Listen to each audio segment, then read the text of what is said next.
మేము అధికారులకు వచ్చి కొద్దులో లేదు. అంటే వాళ్ళ 10 ఏళ్ల కాలం లోపల రైతులు చనిపోయిన దాన్ని బట్టి చూస్తే దేశంలోనే 3వ స్థానంలో ఉంది తెలంగాణ రాష్ట్రం. మరి రైతు ప్రభుత్వం అంటే ఎందుకు చనిపోయినప్పుడు ఒకటి మనం ఆలోచించాలి. ఒకటి ఇంకోటి ఏంటంటే నీళ్లు ఇస్తలేరంటారు. అసలు 1,00,000 కోట్లు పెట్టి కట్టినటువంటి ఒక కాళేశ్వరం ప్రాజెక్టే మొత్తం నాశనం చేస్తుంది. ఒక ఫైనాన్షియల్ ఇయర్ లోపల ఒక ప్రభుత్వానికి మిగిలే కోట్లు ఏంటంటే 25-30 కోట్లు మిగిలితే వాస్తవంగా లెక్కలు చూస్తే. అంటే ఒక 5 ఏళ్ల సంపాదన మొత్తం తీసుకుని ఏం చేసినావు? గోదావరి నదిలో పోసినావు. మేడిగడ్డలో నీళ్లు నింపుతున్నాయి కదా, అక్కడి నుంచి సున్నిలో పోయింది, సింధులో నింపుతున్నాయి కదా అక్కడ. ఎల్ఎండి అంటే లోయర్ మ్యారేజ్ డ్యామ్ ఉంటుంది. ఎక్కడ నీకు అది లోయర్ మిడ్ మ్యారేజ్ డ్యామ్ ఉంటుంది. ఇక్కడ మనకు మన ఇక్కడికి పోతే కలుస్తుంది, ఏది గోల్లా పోతే కలుస్తుంది. అది నింపుతున్నాయి కదా ఎల్ఎండికి వచ్చేది. ఎల్ఎండికి వస్తేనే కదా నీకు పరకాలకు నీళ్ళు వచ్చేది. మరి అక్కడ స్టోరేజ్ చేసే నీ యొక్క మేడిగడ్డే పోకబడి అక్కడ ఎక్కడ తీసుకొచ్చి నింపాలి? అలానే 1,00,000 కోట్లు పెట్టి కడితే 40,000 కోట్లు తింటుంది నువ్వు నీ గవర్నమెంట్. అది గట్టిగా ఉంటేనే కదా మేము నీళ్ళు పట్టుకొచ్చేది. ఎట్లయితే నీళ్ళు నీ కాళేశ్వరం ప్రాజెక్టే మొత్తం మునిగిపోయాయి.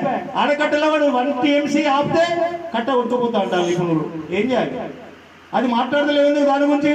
అంటే మేడిగడ్డ నుంచి లిఫ్ట్ చేయకుండానే నీకు మిడ్ మ్యానర్ కట్టే, మిడ్ మ్యాన్ లిఫ్ట్ చేయకుండా నీకు ఎల్ఎండి కట్టే, ఎల్ఎండిలో నీళ్ళు లేకుండానే ఎస్ఎస్ కాలు వస్తాయా? సిగ్గుండాలి ధర్మారెడ్డికి మాట్లాడడానికి ఇంత కూడా. అంటే అక్కడ నీళ్లు పంపింగ్ చేస్తే కదా ఇక్కడికి వచ్చేది, అక్కడనే పొక్కబడుతుంది. ఎనగత్తే నీళ్ళు ఒక్కటి ధర్మారెడ్డి గారు నీకన్నా 20 ఏళ్ళ ముందు రాజకీయాలకు ఇచ్చినావు, జాగ్రత్త గురించి మాట్లాడవు.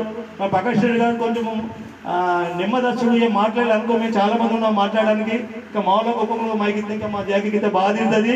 జాగ్రత్త మా కోపానికి ఆగ్రహానికి గురి కాదు. నువ్వేం చేసినట్టు చెప్పు, ఇది నేను చేసిన మంచి పని ఒక లిస్ట్ మాకు ఈ 10 మేము చూస్తాం. పరకాలు ఒక్క పని చూస్తారా? ఆ డిగ్రీ కాదు కట్టలేదు. ఎందుకంటే ఇన్ని ఏం చేసినావు? డిగ్రీ కాదు నీకు చెక్ డ్యామ్ ఏం చేసినావు? నీ 100 క్లాస్ ఏం చేసినావు? నీ కండముకులు బ్రిడ్జ్ ఏం చేసినావు? ఏం చేసినావు? ఏం చేయలేదు. వాస్తవంగా మొరాలు నవ్వినావు, రోడ్లో పోసినావు, బిల్లు తీసుకున్నావు. అన్ని ఎంక్వైరీ పెడతాడు సార్ వచ్చిన తర్వాత. దయచేసి మీ ద్వారా మా ధర్మారెడ్డి గారికి మరొకసారి చెప్తుంది ఏంటంటే, అనవసరంగా మా ఎమ్మెల్యే గారి తెరు, మా ప్రభుత్వం తెరు రావు. నువ్వు ఓడిపోవడం వల్ల పీడపోయిందని మా నియోజకవర్గం అనుకుంటున్నారు.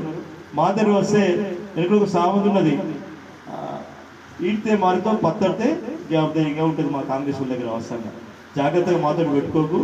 మేము అనేది 5 ఏళ్ళు మమ్మల్ని వదిలిపెట్టు. 5 ఏళ్ళు మేము పరిపాలించిన తర్వాత మళ్ళీ ఎన్నికలు పోయే ముందు